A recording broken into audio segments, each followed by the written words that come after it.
Mstari wa 35 hadi 39 tafadhali. Hadi 39. Ndio. Basi msiutupe ujasiri. Msiutupe kamwe ujasiri ulioko ndani yenu. Sasa unautupaje ujasiri? Nataka nikwambie, mtu haanzi kuogopa bila sababu yoyote. Lazima kuna jambo kwanza linatokea, halafu anaanza kujihami, anaanza kuogopa, anaanza kuogopa. Haanzi tu kwa sababu amezaliwa naogopa. Ndio maana mtoto akiwa nyumbani akijua hajakosea, ndio amekosea, kimwita anakuja. Wakati akijua amekosea hawezi kuja. Kwa nini? Kwa sababu hiyo dhambi ndio inayokuondolea ujasiri. Wengine ananiambia kidogo hapo mtumishi. Biblia inasema walipofanya dhambi katika bustani ya Edeni, wao wakakimbia kwenda kujificha. Waliposikia sauti ya Bwana Mungu anawaita, wakasema tu Mungu, tumejificha. Jiuliza walijificha kwa sababu gani? Jiuliza kwa nini walijificha? Walijificha kwa sababu walishafanya machukizo. Dhambi inanuka, ni mbaya, ni aheri uikimbie. Tafadhali tuendelee kuishi. Kwa sababu ujasiri una thawabu kuu. Endelea. Mnahitaji saburi, ndio.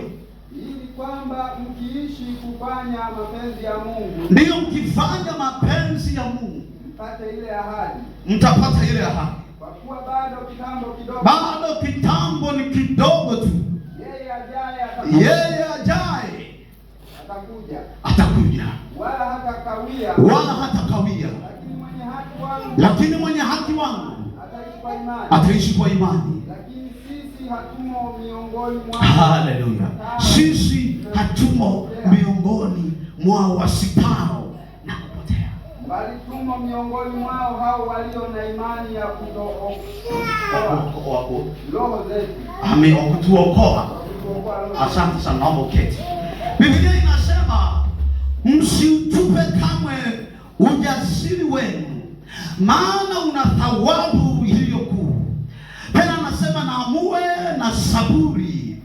Na yeye anaendelea kwa kusema, nimependa lile neno la mwisho, ya kwamba kwa sababu tukiwa kwake sisi hatumo tena miongoni mwao wasitao. Mtu anayesitasita ni mtu mwenye wasiwasi kwenye maisha yake, kwa sababu machukizo yanapokuja yanamtengenezea mtu nafasi ya kuanza kusitasita.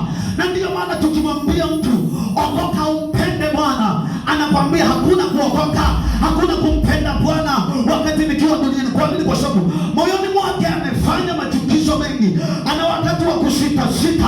Hakuna jambo ambalo yeye analiamini litatimia, hata kielezwa habari za wokovu kwa ajili ya maisha yake, kwamba kitambo kidogo yeye tunayemsubia anakuja, atakataa, atasema nimekuwa mzee, sijawahi kuamini jambo hili. Kwa nini? Kwa sababu ndani yake, nyuma ya mambo yote hayo, ni kwa sababu ya machukizo aliyoyatenda, yanamfanya mtu awe wa kusitasita. Kimsingi anamfanya mtu asiwe na ujasiri,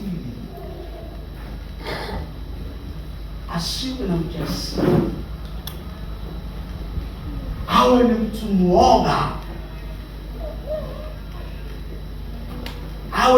mwoga, Nini? Nyuma yake kuna nuka dhambi, Dhambi ikikaa na mtu, anakuwa mtu wa kujihami mapema. Ukimtembelea anaweza asitoke chumbani, ana wasiwasi wa mambo. Pengine umeenda kwa ajili ya jambo la baraka tu, anafikiri umekuja kwa ajili ya jambo labda umelipata.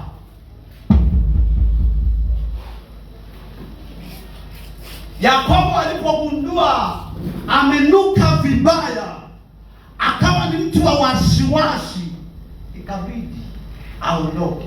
Kitabu cha Mwanzo 35 mstari wa kwanza.